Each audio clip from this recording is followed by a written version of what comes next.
Hello, good evening and welcome to another episode of Brett's Old Time Radio Show. And it's a Monday, which is, for Brett's Old Time Radio Show, I think this is the best show ever. Because with it being a Monday, of course, it's an episode of Hancock's Half Hour. Welcome to another episode of Brett's Old Time Radio Show. Welcome to my home here in beautiful Lyme Bay. Thank you for joining me once again for our regular late night visit to those dusty studio archives of old time radio shows. Now, how was your weekend? Hope you had a good weekend. We didn't do much, to be fair. It was a very chilled out, relaxed weekend. We had my parents around last night, for a little bite to eat, and we weirdly had Christmas dinner because we had ham and turkey and roast, which was nice, and then we finished up with mince pies and cream. So it was very much Christmas dinner. Now, I love a bit of Christmas dinner, so you can't go wrong with that. Bit of turkey stuffing. Oh, lovely. Now then, how's, as I say, everything been with you? I hope you've had a good weekend. I hope everything's going well. If you want to drop me a line, you could do that, of course, using our social media. We've got Facebook, Instagram, and YouTube. They're all called Brett's Old Time Radio Show. Would be brilliant if you could follow us. Now, tomorrow, George and I have decided we're going to get out and about for the social medias, and we're going to show you a little bit around our local area. We're going to show you around East Devon and a little bit of Lyme Regis, which is just over the border in Dorset. So hopefully you'll enjoy that, and we could show you around, and hopefully George will not make me look too silly, but we won't hold our breath over that. Don't forget, I've got a supporter page at patreon.com/Brett's Old Time Radio Show. However, for now, it's time for our latest episode of Hancock's Half Hour. This is episode 6 of Series 5. It's called The Unexploded Bomb. We present Tony Hancock, Sidney James, Bill Kerr, Hattie Jakes, and Kenneth Williams in Hancock's Half Hour.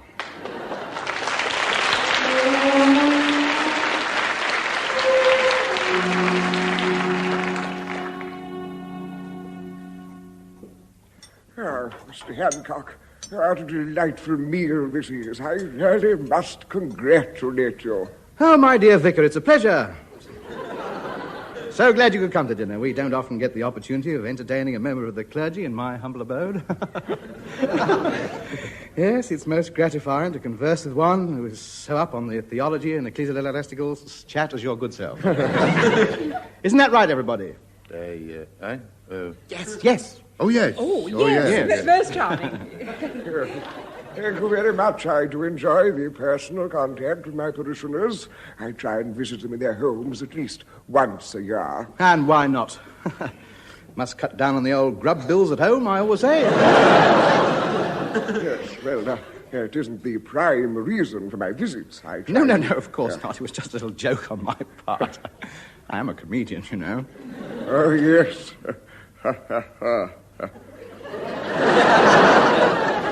Yes. I did enjoy your sermon on Sunday. Oh. Yes, most stimulating. And it struck home amongst many present, I may add. I don't know whether you could see from where you were standing, but quite a few feet were shifting uneasily, I noticed. I'm glad you liked it, Mr. Hancock. You don't think I overemphasize the message on the evils of drink? Oh, no. Most timely. Unfortunately, in this borough, we have many slaves of the grape. Tragic. Most tragic. Have a glass of port, Vicar? Oh, thank you very much. Yes, a delightful vintage. Yes, well, I do pride myself on knowing a good deal of the ritual of wine drinking. I'm an acknowledged expert. Not that I imbibe myself, I hasten to add. Oh, quite. I just know all about it. Yes.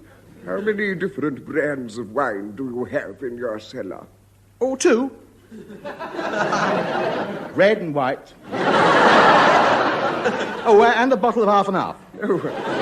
Oh, you mean the pink wine, vin rosé. Oh, no. No, actually, we had half a bottle of red and half a bottle of white left over from the last party, so we bunged it all into one bottle so we could get the fourpence on the other one. But do please tell me more about your work in Africa.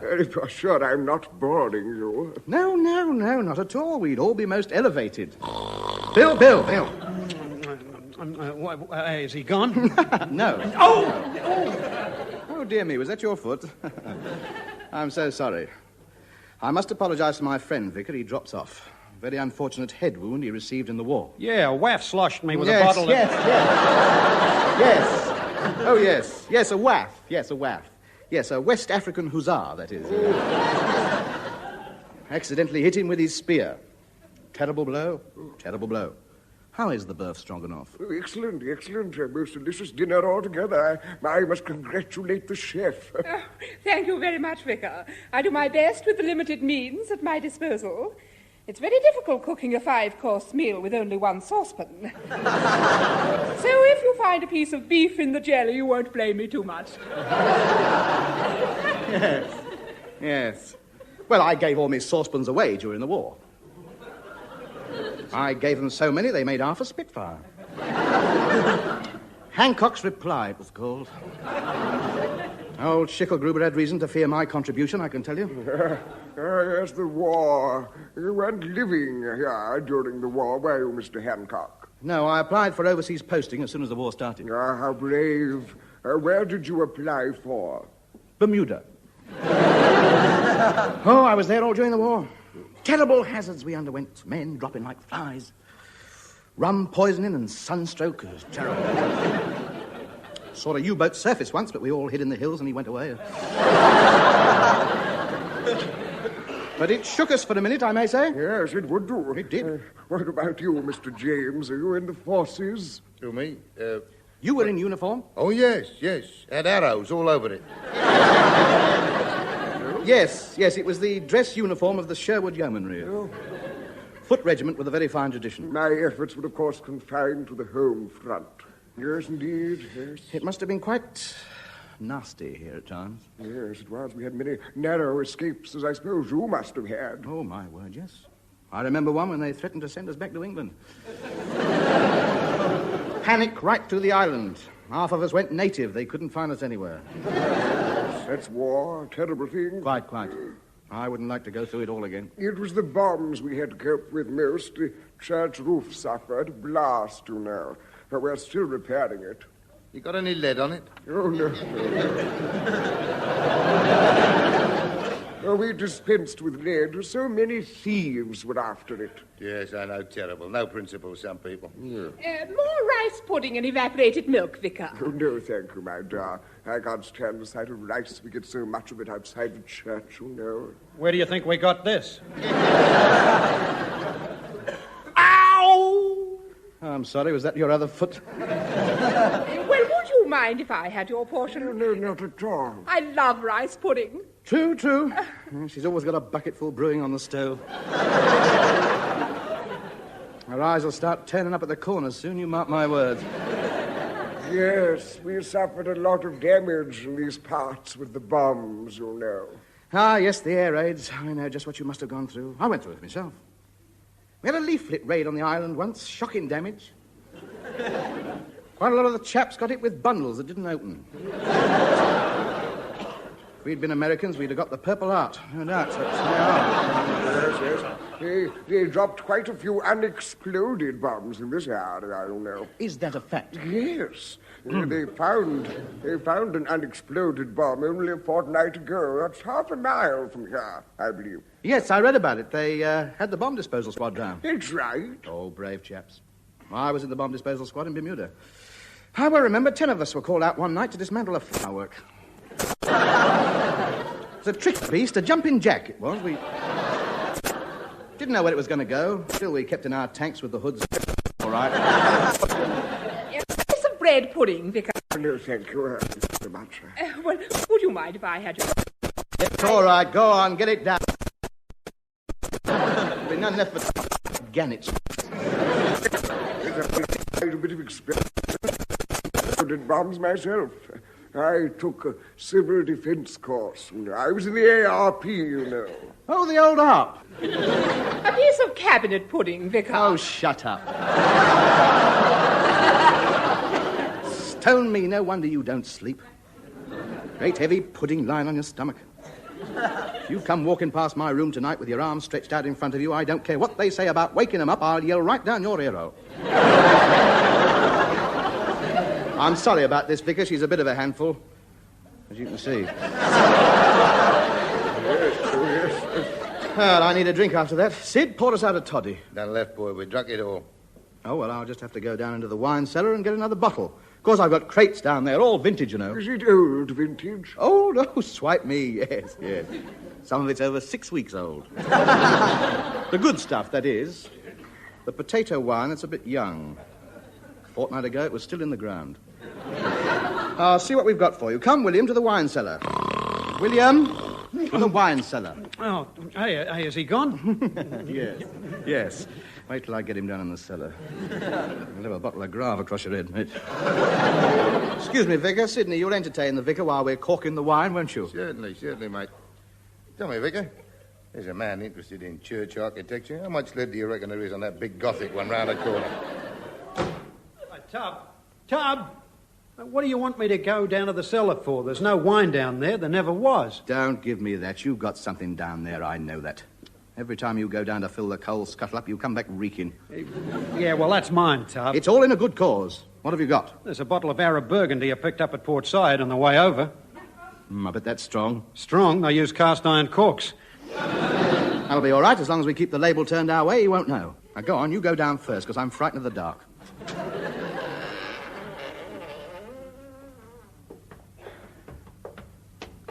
Where are you? Where are you? Right in front of you. Well, let me hold your coat. I don't like coming down here. How many more steps? I'm on the 8th one. 8 from 12, that's 3 left. Why? There's 1 missing. Which one? Well, feel around with your foot. If there's nothing there, that's the one. Right, I've got it. It's the next one. Good lad. Hey, are you all right, Tub? William, didn't it occur to you that your next one wasn't my next one? Look at me. I can't see you. Then I shall describe what happened. I was standing on step 7, one behind you. You informed me that it was the next step that was missing.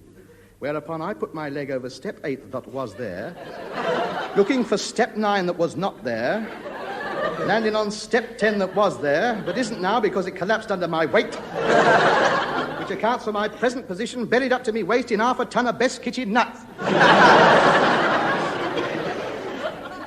It's lucky I've got my black evening dress on, otherwise I've had to get it cleaned. Oh, I'm sorry, Tub. I'll switch the light on. You'll do what? I'll switch the light on.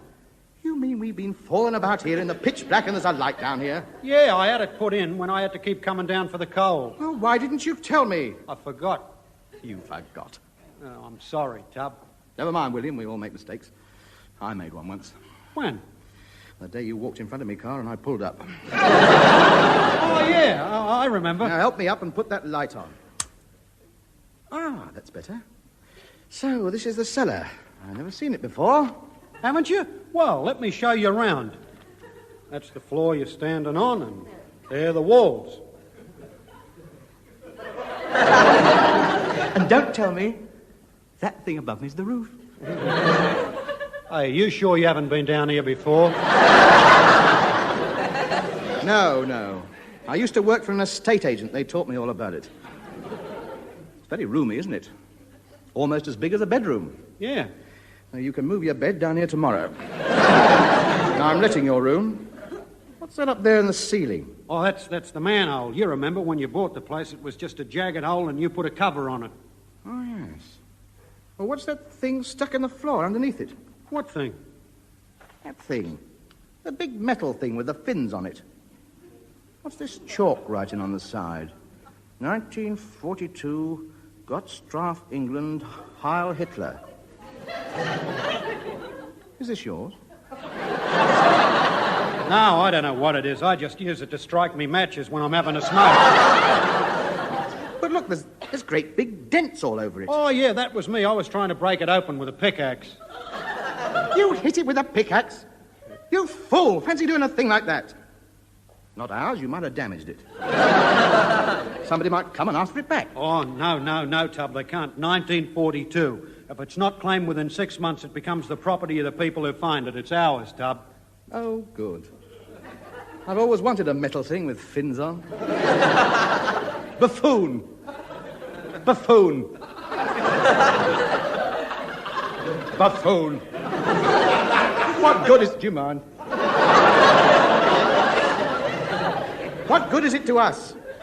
dig it up and see how much you can get from the rag and bone man on it. Oh, well, you can't. I've tried. It's embedded too far in the ground. Oh, you two, where's the wine? My tongue's hanging out up here. Can I give you a hand to decant it? No, stay there, Vicar. Don't bother to come down. We're just trying to select a bottle to suit your palate. Ah, there now.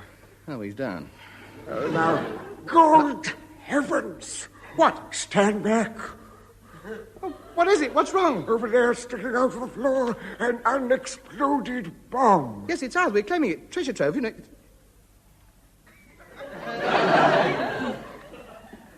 It's a what? A bomb, an unexploded bomb. You mean I've been down since here in down all these years? I'm afraid so. What? Here? Down in it? All of... Since... With me upstairs?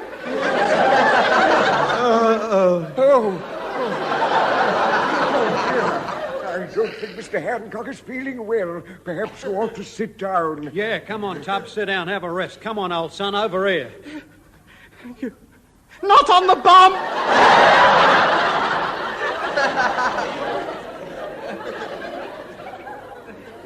Go and reserve me a bunk in the underground station. We're getting out of here. Come now. This is no time to panic. It's a good enough time for me, mate. I'm off. We've got to notify the authorities so they can render it harmless. When I think of Professor Penny, they're hitting it with a pickaxe. Oh. Now, look here. We really ought to put something round it to take the blast in case it goes off. The ARP always recommended sandbags. We haven't got any sandbags. Hooey, the treacle pudding's ready. There you are. Put that round it. A hydrogen bomb wouldn't get through a treacle pudding. We've got to be careful now. The slightest tremor might set it off. How much you reckon it weighs, Vicar? It's a very large one. I should say it's a 2,000-pounder. 2,000 pounds. Let's see. Scrap metal, 15 bob underweight. Iron, 75 bob. You reckon there's any lead in it? No. Oh, shame. That's 112 into 203 carry one. That's 44 plus cartage. I'll give you 25 bob for it, Hancock. Sid, how can you start barshing at a time like this? A deadly high explosive weapon likely to go off any minute and both. 27 and 6. Sold. You're wasting valuable time. We must get to a telephone and call in the army. Yes, of course. Bill, I've got 27 and 6 invested here. You stay in the cellar and mind it. Supposing it goes off? Well, catch as many bits as you can.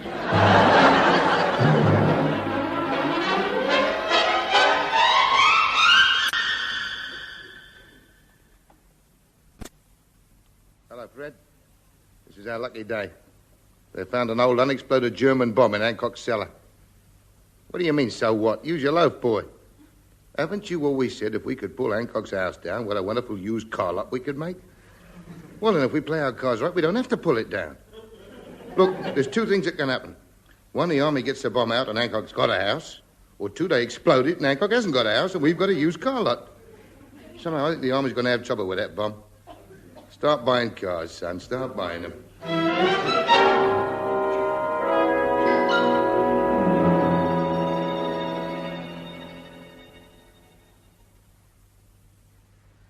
How long have we got to wait for the army to get here? Well, don't be impatient. They've got lots of things to do. Besides, there's not many of them left now.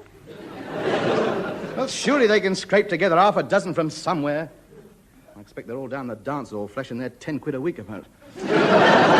Oh, stop grumbling. Well, it's no joke. It's been 12 hours since we phoned the War Office. I'm fed up with camping out on the pavement. Remind me to write to the council. Put in the street lamps out at 11 o'clock. It's not right. I climb up the lamp post, I plug my electric razor in. Halfway up my sideboards and they switch them all off.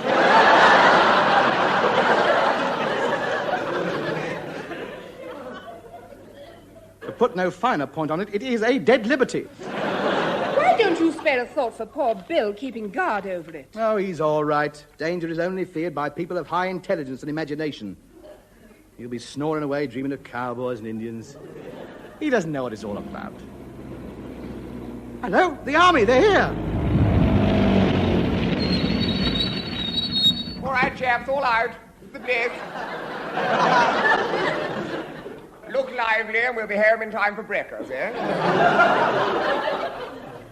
Sergeant Plunger. Sir! Get the arc light set up. Yes, sir. Right, chaps, cordon off the area, 200 yards. Good evening. Go away, please. This is not a sideshow.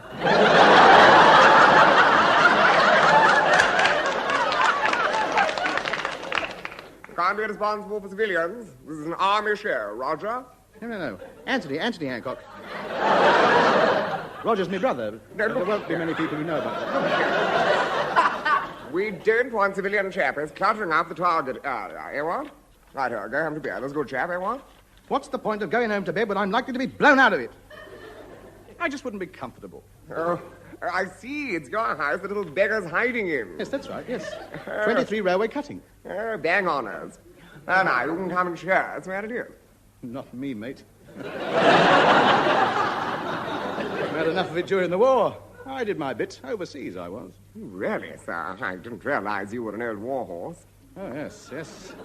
Yes, young fellow, my lad, I saw it all. France, North Africa, Italy, Tripoli, Japan, Malaya, Singapore, I saw it all. He was the projectionist at the Camp Newsreel Theatre. Oh. Well, we've got work to do. Evening, all. How's it going? Oh, not another civvy. Now, where is the bomb? In the cellar, and you take care of my house. You'll have to blow it up, mate. You'll never get it out. Oh, no, sir, we never detonate unless it's absolutely necessary. Oh. Now, we always prefer to remove the bomb intact and explode it somewhere else. Very difficult to get at. If I were you, I'd knock the house down. Run one of your tanks through it. You mind your own business. He knows what he's doing. You get that bomb out without disturbing so much as a brick. Don't intend to spend the rest of my life kipping on a corporation pavement. With me beard at the mercy of the electricity department, not this lad. Tell me, sir, you sound as if you know something about bomb disposal. Oh, yeah, I've had loads of experience. Been working with high explosives for years. Oh, absolutely firsters. Well, I should be very grateful for any assistance, because quite frankly, this is my first bomb.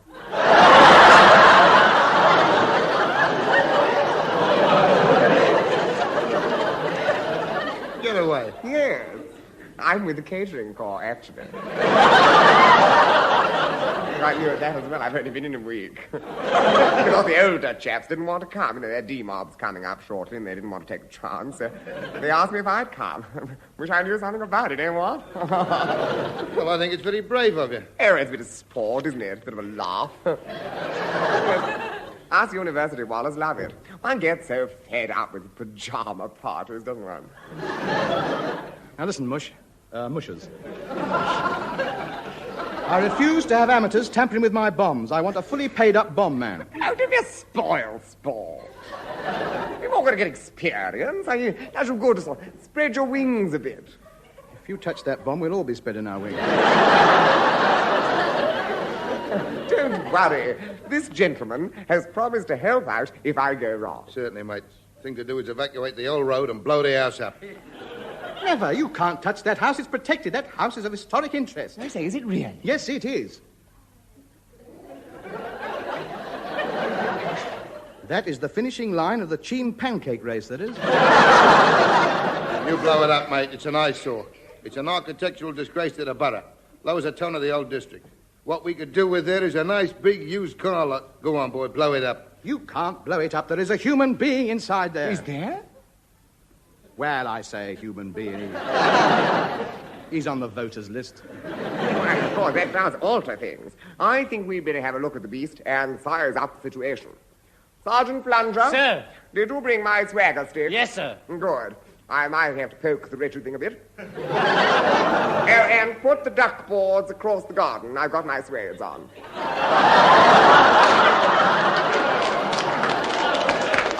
Forward, chaps!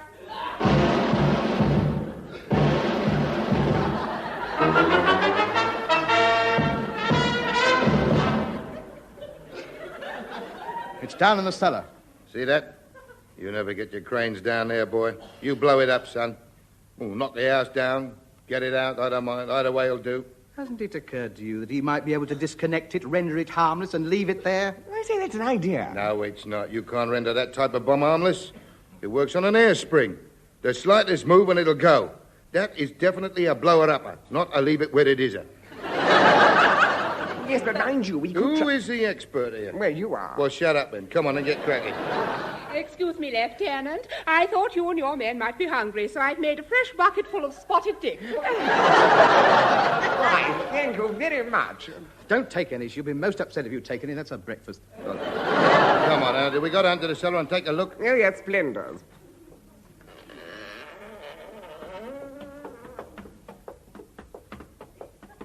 Bill, lash yourself to the bomb. Somebody's come to blow it up. Come away from that bomb. There's a good chap. I'm in command here. Lieutenant Pumphrey Farnsworth, Royal Army Catering Corps. What are you going to do, fry it?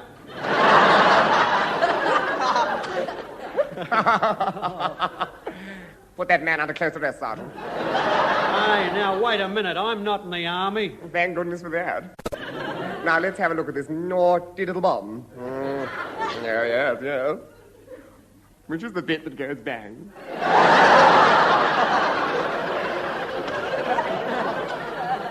Over here. That bit there. You run a wire around it to about 200 yards away, press the plunger, she blows up, and you can go home. I reckon you could be in your pajamas and off to a party within half an hour. Well, you make it sound awfully attractive. I think we'll do that, eh, Juan? I protest most strongly. Can't just go around blowing up houses willy-nilly. It's dangerous. He's right, you know. The flying debris might hit somebody. We'll have to remove it and explode it elsewhere. That's my boy. Well done. All right, then. You don't want to blow the house up in case somebody gets hit by the bricks and stuff, right? That's right. All right, then. That's it, then. Knock the house down, cart the bricks away, then blow it up. Yes, I think you're right. I'll get the pioneer car onto it right away. But this is illegal. The local authorities will have something to say about this. May I remind you, I'm in charge here. Sergeant Plunger? Sir. Did we bring a bulldozer with us? Yes, sir. Knock this shack down, will you?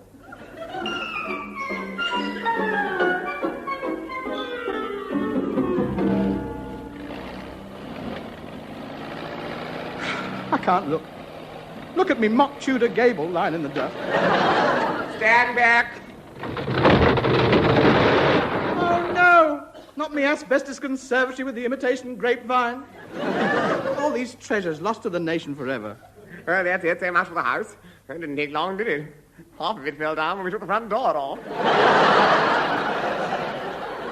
Well, now to detonate the bomb. Sergeant Plunger. Sir. Have you wired the bomb for detonation? Sir. Right. Stand back, everybody. Sergeant Plunger. Sir. Press the plunger. Hey, the tail's shot off. A bit of paper's fallen out. What does it say? I think it's in French. He always says that if you give him anything to read, it's a cover-up. Give it to me. Oh, yes. How very interesting. So you've knocked my house down for this. What does it say? This bomb is the property of the BBC Television Scenery Department. Oh, of course, don't you remember the man you bought the house from? He was a BBC producer. He did all those war plays. He must have brought it home as a souvenir or something. You've pulled my house down for a dummy bomb. I'll have the law on you. I say, it's touchy, isn't it? After coming out on a cold night like this, no gratitude at all, some people. All right, Jeff, nothing more to do here. Put the arc lights on the lorry, right? I like Hancock. Say like yeah. Look, boy, I'll tell you what I'm going to do. I can see you're down and out. No money, nowhere to go. I'll give you 50 nicker for the land. It's no good to you without the house, and with the 50 nicker you can find some digs, make a fresh start. Oh, it's very kind of you, Sid, and I do appreciate it. One only finds one's real friends in times of trouble. Is it a deal? Yes. Good boy. Fred? Yeah? Drive the cars in, boy.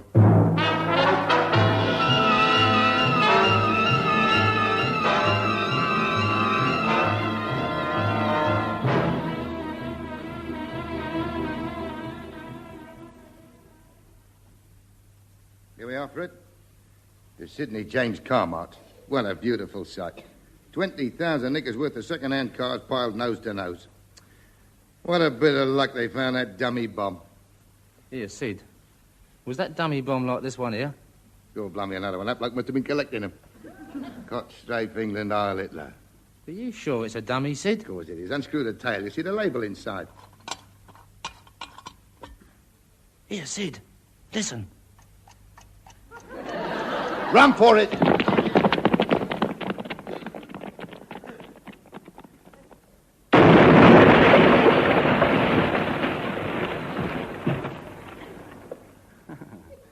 Hello, Sid. What do you want? What a pity about all your cars, isn't it? Go on. Yes, well, I'll tell you what I'll do. Yes? Just for you, of course. Yes? Special favour, a friend. Yes, yes, yes. I'll give you 25 quid for the scrap metal. Ah, ha, ha. Ah, very comical. Thank you.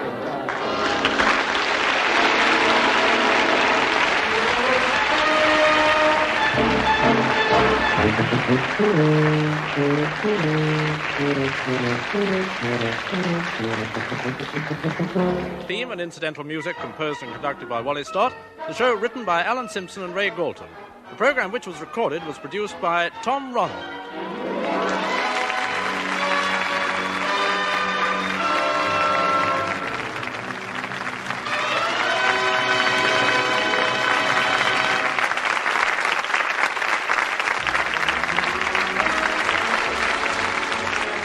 Welcome back. Hope you enjoyed our latest episode of Hancock's Half Hour. And don't forget, back tomorrow with Sherlock Holmes and Dr. Watson, going live from 5 p.m. GMT. As I mentioned earlier, we've got a supporter page where you'll find bits of extra content, and George and I will be uploading some stuff to there a little bit later, maybe tomorrow. That is at patreon.com/Brett's Old Time Radio Show. Thanks for listening. I'll be with you 7 days a week, each and every week, and I'll see you tomorrow on Brett's Old Time Radio Show. Love you. Bye.